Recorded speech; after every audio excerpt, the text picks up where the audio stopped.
이명박 씨가 3월 26일부터 검찰이 조사를 하려고 했습니다. 근데 옥중 조사 이건 검찰 출석해서 하는 것이건 다 거부하겠다. 지금 그렇게 나온 상황이거든요. 사실은 예상된 바죠.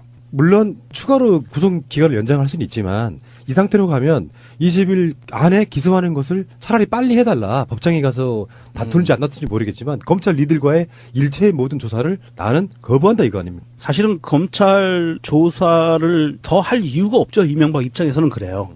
해봐야 자기 불리할 것만 나오고 잘못하면 엮이는 실수를 할 수도 있고 하니까 일체의 조사를 거부하고 법정으로 가는 게 자기한테는 이득이에요.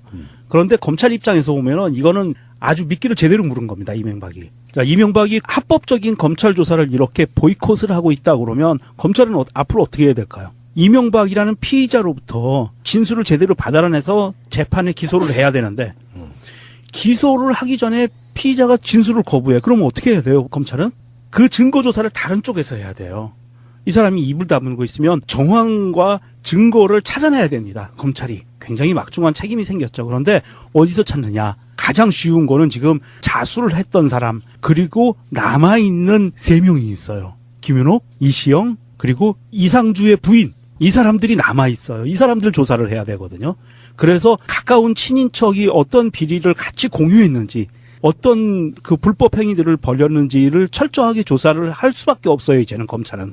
그러니까 이명박이 사실은 자기가 잔머리를 쓴다고 썼는데 불구하고 자기가 구렁텅이에 빠진 거나 마찬가지가 돼버린 거예요. 그러니까 지금 명분은 자기 부인을 왜 조사하느냐.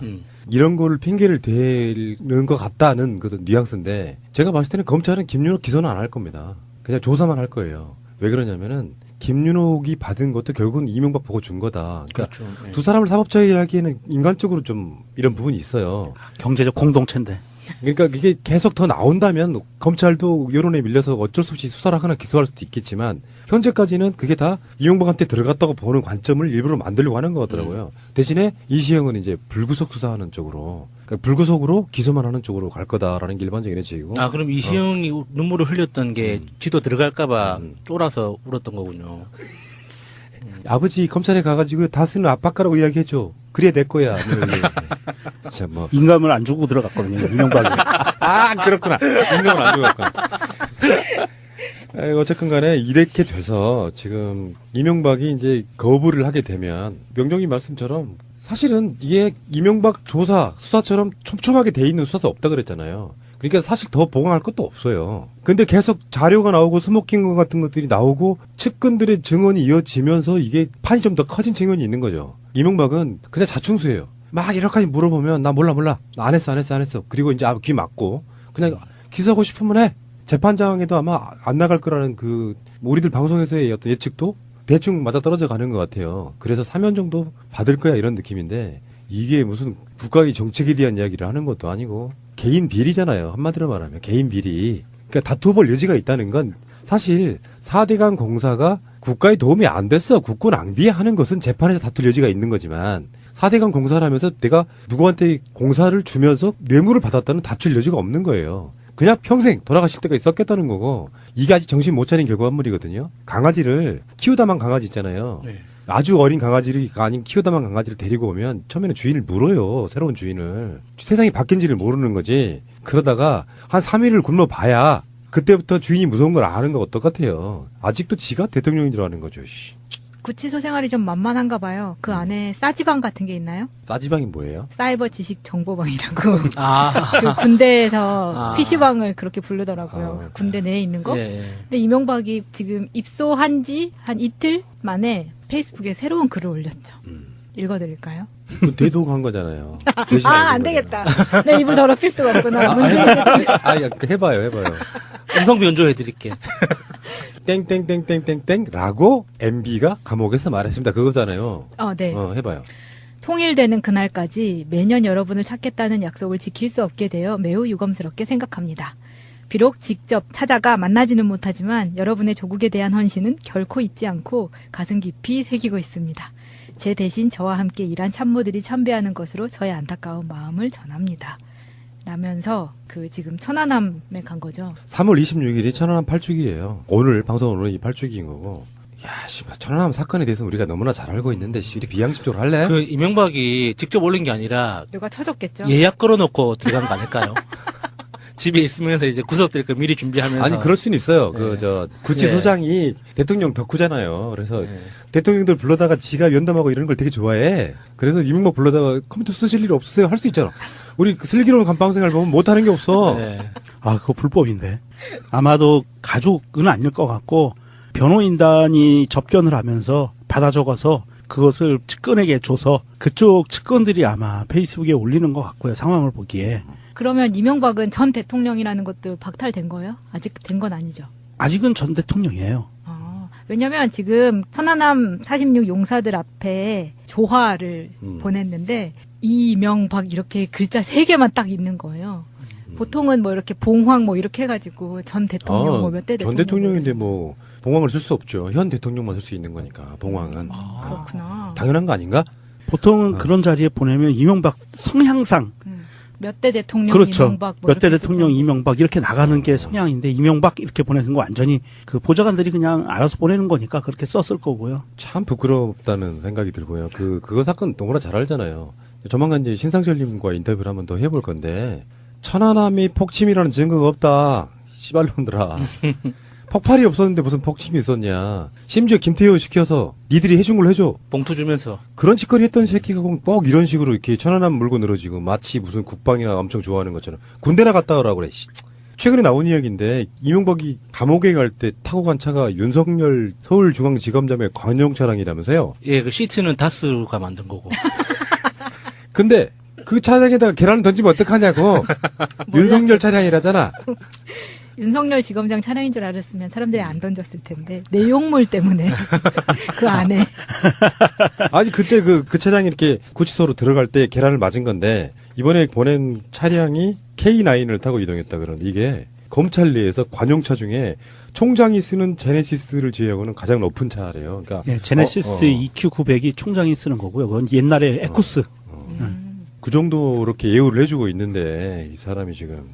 근데 그 와중에 지금 그 나온 그 보도 하나만 보면은 이게 MBC 단독이거든요. 하베스트 원전 여러분들이 너무나 잘 아시잖아요. 네. 한국석유공사가 캐나다에 있는 하베스트사를 인수해서 엄청난 돈이 들어간 인수 가격만 4조 5천억 원인데 와, 그 보도가 MBC 뉴스로도 나가고 그 나중에 MBC 프로그램 스트레이트에서도 나갔는데 원유를 뽑아 올리면 원유가 많아야 되잖아. 그 물을 뽑아내는 과정이 있을 텐데 물이 98%, 원유가 2%. 흑색 물. 이게 왜 그러냐면 이런 현상이 왜 벌어졌냐면 이 부분에 대해서 명확하게 아시게 제가 정보 하나를 제공해 드리겠습니다. 시추공을 통해서 원유를 뽑아 올릴 때는요. 지층과 지층 사이에 기름이 있잖아요. 원유가. 그걸 뽑아 올리면 동굴처럼 비워지면 이게 주저앉거든요. 그래서 시추공에서 원유를 뽑아 올리고 다른 시추공에서 물을 집어넣습니다. 그래서 그 공동현상이 벌어지지 않게 집안이 내려앉지 않도록 기름이 나오는 만큼 물을 집어넣게 돼 있어요. 그게 시추의 원리입니다. 그래서 이게 98%의 물이 나왔다는 건요. 그 안에 들어있는 매장량의 98%의 기름은 이미 뽑아 썼고 그것만큼 물을 집어넣었다는 얘기예요. 이게 원유 시추의 기본입니다. 그래서 하베스트코가 지하수가 98%, 원유가 2%가 아니고 원유 100%에 있는 거를 98% 이미 뽑아 썼고 물을 집어넣어서 98%가 물이 돼 있다는. 제가 봤을 때는 두 가지 가능성이 있다고 봐요. 하나는 명정님 말씀처럼 원래 기름이 많이 나오던 곳인데 효용성이 끝난 상태에서 우리가 샀다.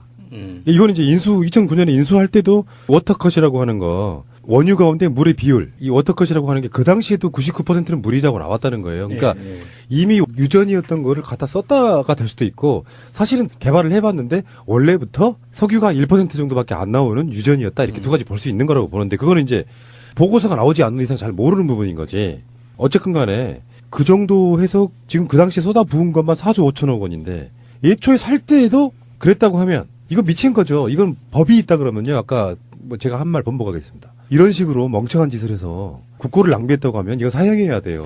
그러니까 이게 김백준 씨 집사였다는 김백준 씨 아들 김영찬 씨가 메릴린치 서울지사장이었다는 그 사실에 대해서부터 굉장히 의심스러운 정황들이 많아요. 원유 중에 98%가 물이었다는 이 보고서 자체가 이 하베스트 관계사를 통해서 이미 나와 있었는데 그 보고서를 채택하지 않고 메릴린치가 3일 만에 제출한 보고서를 채택해서 계약을 성사시켰다는 거잖아요.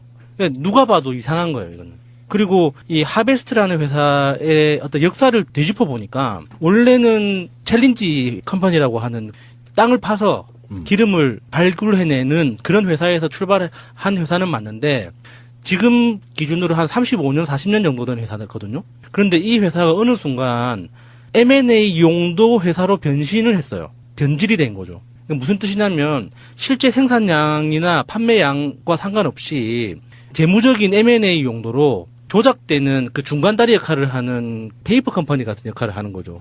그 대표적인 정황이 정유시설이라는 날을 1달러에 매입을 한 회사거든요. 하베스트가 날을 1달러에 매입을 했는데 1달러에 매입했다는 건 무슨 뜻이냐면 이걸 고철로 팔겠다는 뜻이에요. 그러니까 고철로 그 정유시설 전체를 처분해서 고철로 판매하는데도 굉장히 큰 비용이 들기 때문에 시장에 나올 때 1달러 가격으로 나와서 하베스트가 그걸 인수를 한 거죠. 근데 그 1달러짜리 정유시설을 다시 1조 원에 사준 거잖아요, 우리가. 그래서 1조 원에 샀다가 다시 15억에 판 거잖아요. 그러니까 이거는 하베스트라는 회사 자체가 실제로 존재하는, 그러니까 기름을 발굴하고 원유를 채취해서 기름으로 만드는 이런 게 목적이 아닌 굉장히 의심스러운 회사라는 반증이 되는 거예요. 알면 알수록 너무 좀 오싹한 느낌인 거죠.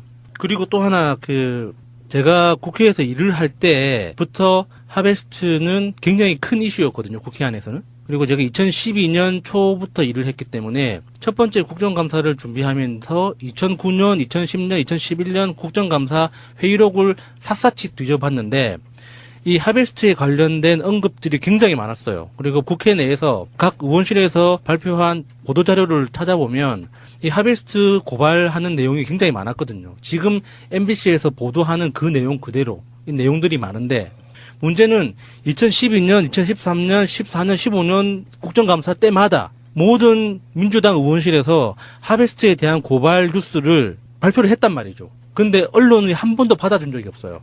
근데 이번에 문재인 정권으로 바뀌고 나서 지금 제가 알기로는 의원실에서 하베스트 건을 가지고 파는 의원실은 없다고 알고 있습니다.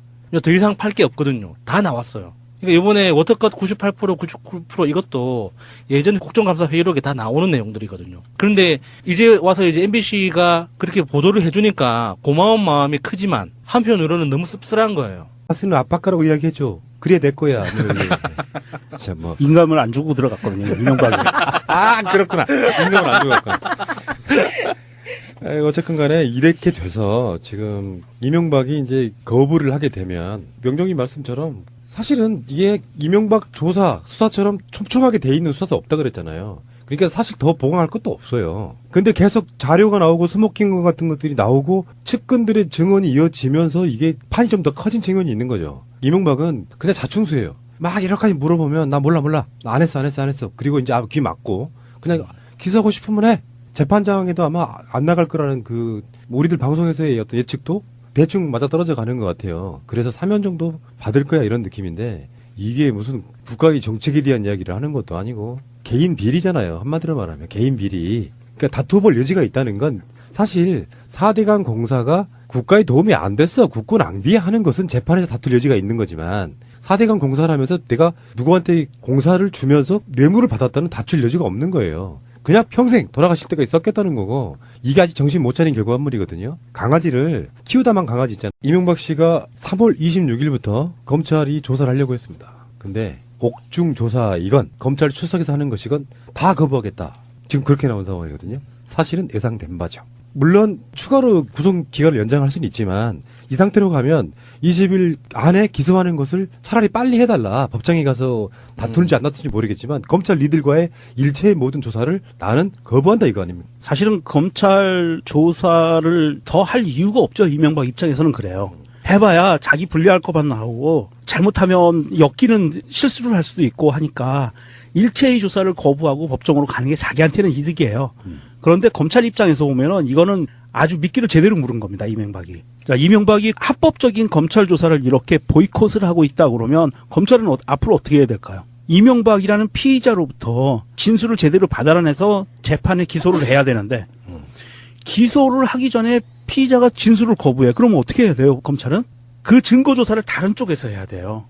이 사람이 입을 다물고 있으면 정황과 증거를 찾아내야 됩니다. 검찰이. 굉장히 막중한 책임이 생겼죠. 그런데 어디서 찾느냐. 가장 쉬운 거는 지금 잖아요. 네. 아주 어린 강아지를 아니면 키우다만 강아지를 데리고 오면 처음에는 주인을 물어요. 새로운 주인을. 세상이 바뀐지를 모르는 거지. 그러다가 한 3일을 굶어봐야 그때부터 주인이 무서운 걸 아는 거 똑같아요. 아직도 지가 대통령인 줄 아는 거죠. 씨.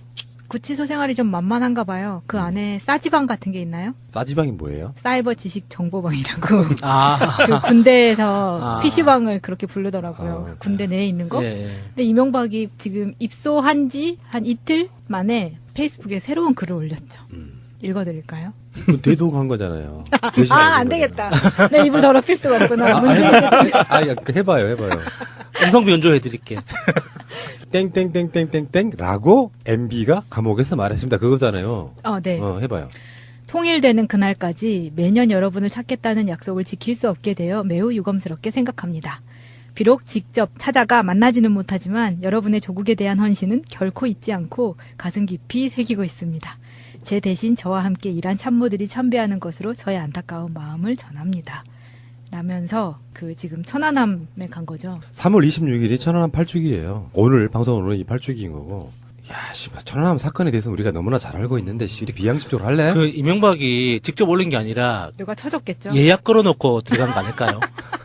집에 있으면서 이제 구석될 거 미리 준비하면서. 아니 그럴 수는 있어요. 예. 구치소장이 대통령 덕후잖아요. 그래서 예. 대통령들 불러다가 지가 면담하고 이런 걸 되게 좋아해. 그래서 이명박 불러다가 컴퓨터 쓰실 일 없으세요? 할 수 있잖아. 우리 그 슬기로운 감방생활 보면 못하는 게 없어. 예. 아, 그거 불법인데. 아마도 가족은 아닐 것 같고 변호인단이 접견을 하면서 받아 적어서 그것을 측근에게 줘서 그쪽 측근들이 아마 페이스북에 올리는 것 같고요. 상황을 보기에. 그러면 이명박은 전 대통령이라는 것도 박탈된 거예요? 아직 된 건 아니죠? 아직은 전 대통령이에요. 왜냐면 지금 천안함 46 용사들 앞에 조화를 보냈는데 이명박 이렇게 글자 3개만 딱 있는 거예요. 보통은 뭐 이렇게 봉황 뭐 이렇게 해가지고 전 대통령 뭐 몇 대 대통령 전 대통령인데 뭐 봉황을 쓸 수 없죠. 현 대통령만 쓸 수 있는 거니까 봉황은. 그렇구나. 당연한 거 아닌가?